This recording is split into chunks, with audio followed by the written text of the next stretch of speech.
Muito bem, minha gente. Vamos falar sobre as aulas pré-gravadas que vocês andaram assistindo aí. Então, as últimas falavam sobre o aprendizado não supervisionado, pervisionado, que é uma coisa muito importante em análise de dados, que é quando você joga todos os seus dados para o computador e fala, e aí, o que tem aí, computador? Jarvis, me faz ganhar dinheiro. Puf, e aí ele fala alguma coisa para você. Esse é um não supervisionado, quando os dados não têm labels e você acredita que existe alguma subestrutura dentro, que eles podem ser organizados de uma forma útil. O computador não tem essa noção de útil. Quem vai dar a noção de útil é você depois, ao ver os grupos e as classificações. Por isso que chama não supervisionado. E aí eu pedi para vocês assistirem umas coisinhas. E aí eu quero saber de vocês, se tem dúvidas, se tem comentários, se quer que reveja alguma coisa, se quer que... Palavra de vocês. Alguém quer falar alguma coisa aí? Professor, Diga. eu não entendi a diferença entre matriz de distância e de semelhança. De similaridade? Isso. Muito bem, vamos falar sobre isso. Isso é importante. Quer dizer, é importante, mas não é importante. É importante do ponto de vista teórico. Na prática, não é muito, porque, inclusive, é por causa disso que vem confusão. Vamos botar aqui claramente, vou tentar esclarecer o melhor possível aqui. Então, distância versus nem sei escrever isso por dissimilaridade. Então é o seguinte, quando você faz uma análise de agrupamentos, uma análise não supervisionada, você joga seus dados para o computador, para o machine e fala, e aí, o que tem aí dentro? E aí ele tenta encontrar subgrupos.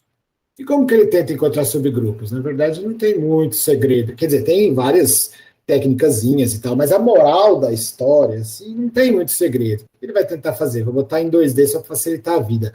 Suponha que você mediu só duas coisas de cada entidade no banco de dados. Se for só duas coisas, você põe num gráfico e resolve com o seu natural machine, seu natural learning, seu natural inteligência da sua cabeça, você põe no gráfico, olha e acabou, tá? Se for só 2D. Mas eu vou botar de 2D só para facilitar a nossa discussão aqui. Então, você mediu duas coisas sobre o seu objeto de pesquisa, esse objeto de trabalho, sobre o que você está trabalhando aí, você plota num gráfico. E ao contrário das outras vezes, que tinha bolinha vermelha e bolinha azul, e aí você sabia que um vinha de uma classe A e outro da classe B, e aí você queria adivinhar coisas, dessa vez você não sabe nada. Sabe nada não. Todo mundo não tem nenhum label, não tem nenhuma etiqueta associada aos dados externamente. Então ficaria desse jeito, todo mundo azul. Eu e você que temos uma visualização normal aqui, você bate o olho instantaneamente, nesse exemplo que eu acabei de pôr na tela aqui, e percebe que tem dois grupos. Como que você sabe que tem dois grupos? Porque você está vendo que existe uma aglomeração num ponto e uma aglomeração no outro. Que maravilha, isso aí acho que todo mundo entendeu. E como que você faria isso computacionalmente, se não for no zóio, se não for no olhômetro? Você mede as distâncias entre as coisas. Então você vai falar assim, esse cara, por exemplo, esse. Vamos medir a distância dele com todo mundo. Dele com todo mundo. Ele com esse, com esse, com esse, com esse, com esse. Aí chega uma hora que você vai medir ele com esse, com esse, com esse, com esse, com esse, com esse, com esse, com esse, com esse. Se você colocasse a distância dele, desse carinha que eu escolhi ao acaso aí, em função a distância, se você colocasse a distância dele em função de cada um dos outros, identidade dos outros, tá? ID dos outros. Simplesmente, esse cara vai ser, só para efeitos de discussão, o carinha que eu escolhi aleatoriamente ali no meio, vai ser o senhorzinho 1. Eu chamei ele de 1 só porque foi o primeiro que eu peguei. Então aqui começa do 2, 3, 4, até chegar no último, que é o enão, o senhorzinho enão. E aí você mede as distâncias. Se você fizesse isso mesmo, não vai fazer isso, tá? Eu só estou tentando dar uma noção.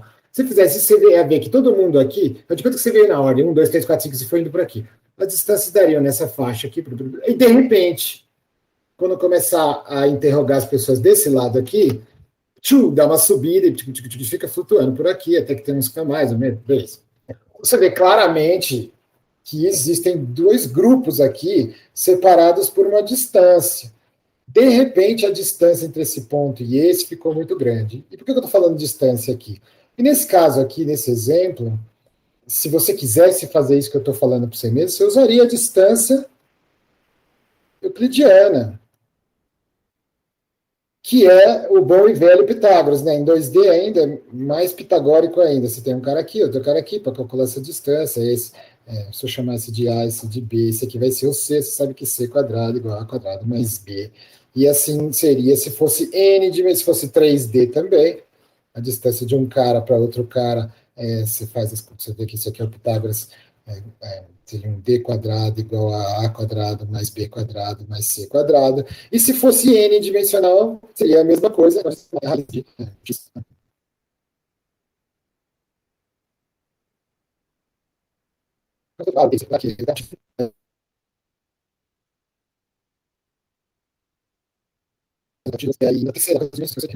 Você fala, pô, professor, mas não foi isso que eu perguntei. Eu perguntei qual a diferença entre dissimilaridade de distância quando usa um e quando usa outro. Pois é, nesse exemplo que eu acabei de mostrar, que é intuitivo, você fez a distância entre dois pontos. E uma distância é uma coisa, não é qualquer coisa que é distância. Uma distância é um objeto matemático que tem algumas propriedades. Distância de A, vou botar aqui, distância de A até A tem que ser zero, distância de A até B tem que ser igual à distância de B até A, quer dizer, você vai daqui até lá ou de lá até aqui tem que dar a mesma coisa. O que mais que tem?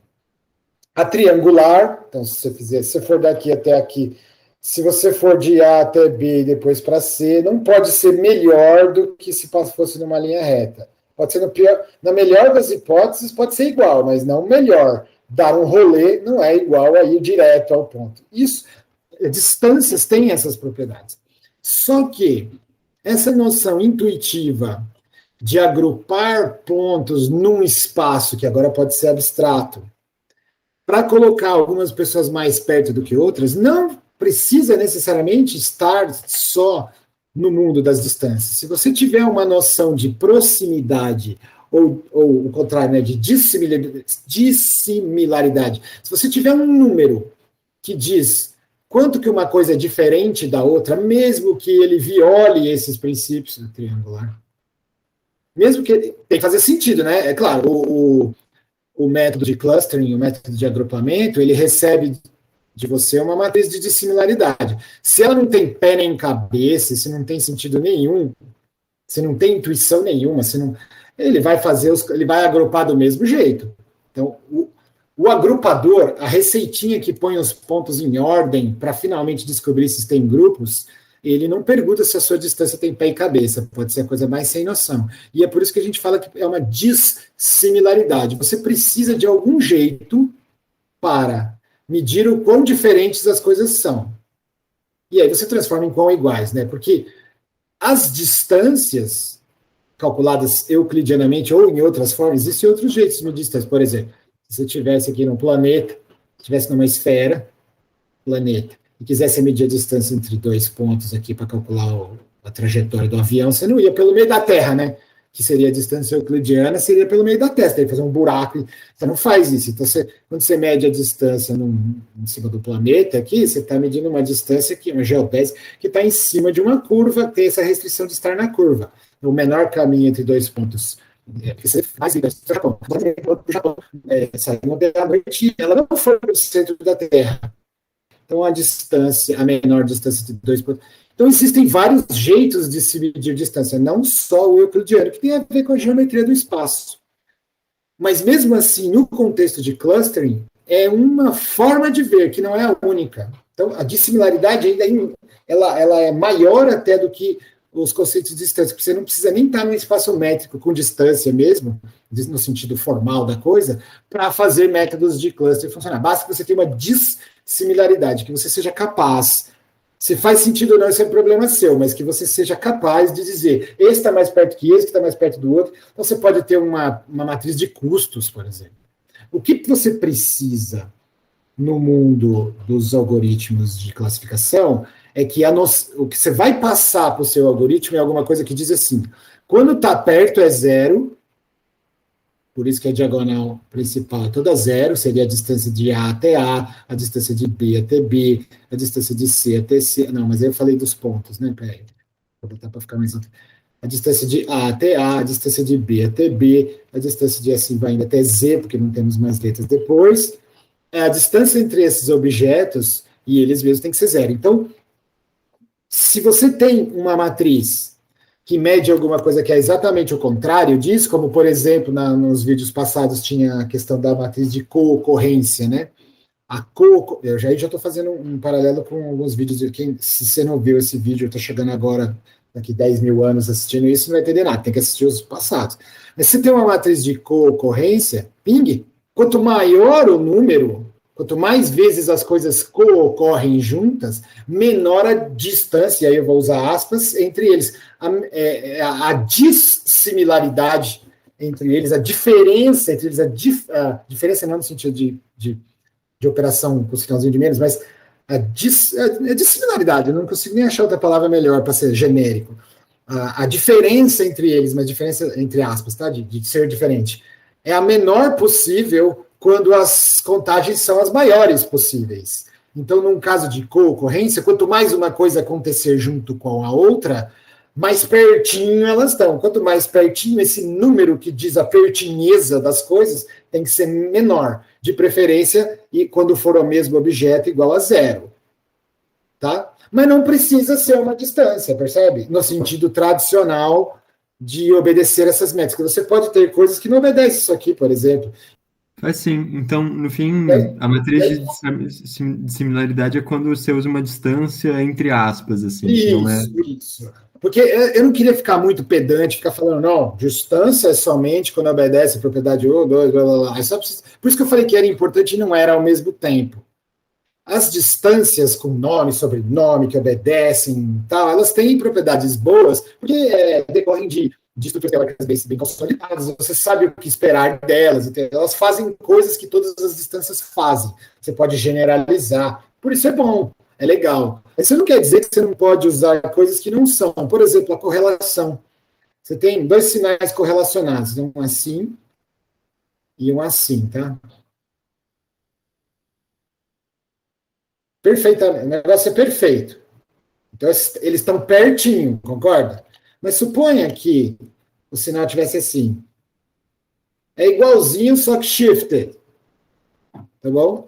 A correlação entre esses sinais é perfeita, vai dar quase em torno de 1. Mas a distância entre eles é gigantesca. Percebe? A distância euclidiana entre esse sinal azul e o sinal vermelho é monstruosa. Se dependesse da distância euclidiana, esses caras estariam longe, o senhor azul e o senhor vermelho. O senhor vermelho e o senhor azul. Estariam longe. Mas se depender da distância, e aí eu ponho entre aspas, correlação, eles estariam pertíssimo. Então, a distância, entre aspas, de correlação é amplamente utilizada para fazer esse tipo de análise de cluster também. Mas, formalmente, não é uma distância. Esse é um exemplo concreto, assim, que a gente usa na prática diária não digo, mas que a gente usa bastante aí, que é uma não distância formal, mas que é muito conhecido. E podem ter outras. Por isso que o que a gente devia falar, mas eu não falo assim porque eu não quero ficar confundindo as pessoas, mas o que a gente devia falar de verdade é dissimilaridade. Se você tiver um jeito de medir a pertinheza das coisas, quão pertinho um objeto de outro, mesmo que não seja uma distância formal que obedeça a todas essas... Claro, se você tem uma distância dele para ele mesmo não dá zero, é esquisito, né? Mas tudo bem, vai que você tem vai que você desenvolveu, você está usando alguma dissimilaridade que dele para ele mesmo não dá zero, sei lá. Ou que não é simétrica, por exemplo, a distância entre aspas, a dissimilaridade de A com B não é a mesma de B para A ida não é igual à volta, vamos supor. É bem esquisito, mas pode ter algum domínio de aplicação onde todo mundo usa uma coisa desse tipo, que a ida não é igual à volta, e você quer fazer cluster mesmo assim. Se você souber o que você está fazendo e tiver essas ideias bem solidificadas na sua cabeça, você pode usar a matriz de similaridade, não só as clássicas, como por exemplo a de correlação, mas outras que, sei lá, caia na sua mão, sabendo que você está violando algumas coisas. Então, o que o método realmente precisa é uma matriz de dissimilaridade. Coisas muito parecidas vão dar zero, quer dizer, estritamente iguais dão zero. Quanto mais perto do zero, mais parecido. E quanto mais longe do zero em direção ao infinito, mais diferente. Podem ter algumas distância entre aspas, tá? Algumas dissimilaridades que nunca passarão de um certo valor, tipo correlação, por exemplo, não vai passar de 1. A correlação tem uma coisa curiosa também, que a gente, nos outros anos, quer dizer, essa é a primeira vez que eu dou essa disciplina específica, mas não esse assunto. Você tem coisas que são anticorrelacionadas, né? Então, você imagina um negócio que faz assim, e outro que faz exatamente a mesma coisa, só que ao contrário. Você pode querer que a distância entre esses dois objetos, o senhorzinho violeta e o senhorzinho azul, você pode querer que as distâncias sejam próximas, porque você só se importa com estar correlacionado ou não, sem falar a direção. Você quer achar coisas que andam juntas, mesmo que sejam em direções opostas. Então, nesse caso aqui, você transformaria a sua correlação, você faria uma transformação para usar módulo disso, que você faria 1 menos módulo.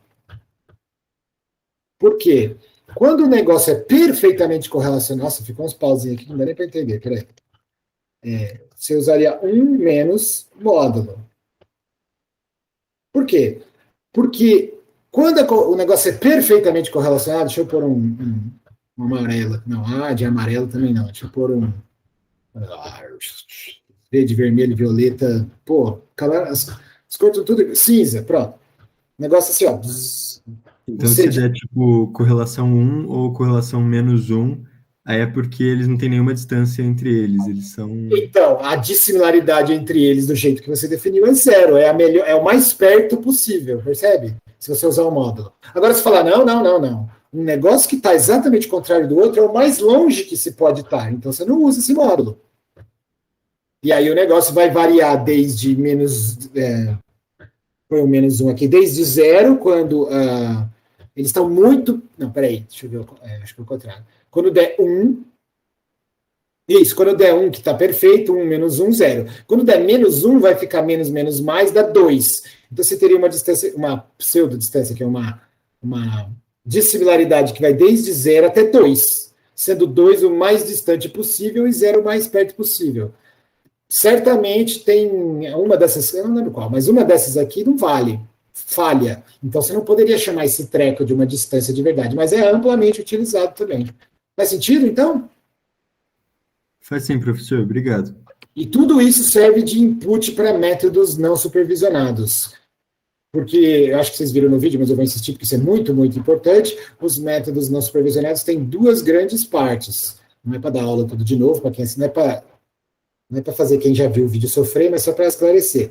A primeira grande parte é a dissimilaridade. Como é que você calcula o que você chama de perto e longe? E a segunda parte é como montar. Existem algoritmos que misturam essas duas barreiras e tal, mas em princípio tem essas duas barreiras conceituais. Então, primeiro você descobre quem está mais perto de quem e o que quer dizer perto, e depois, uma vez obtida a matriz de dissimilaridade, você introduz ela nessa parte 2, que é como montar as árvores, os baldes, sei lá o que você vai fazer agora com esse aprendizado não supervisionado, já supondo que existe isso aqui. Eles podem ser independentes, mas o que você precisa mesmo é ter essa dissimilaridade. Tá bom?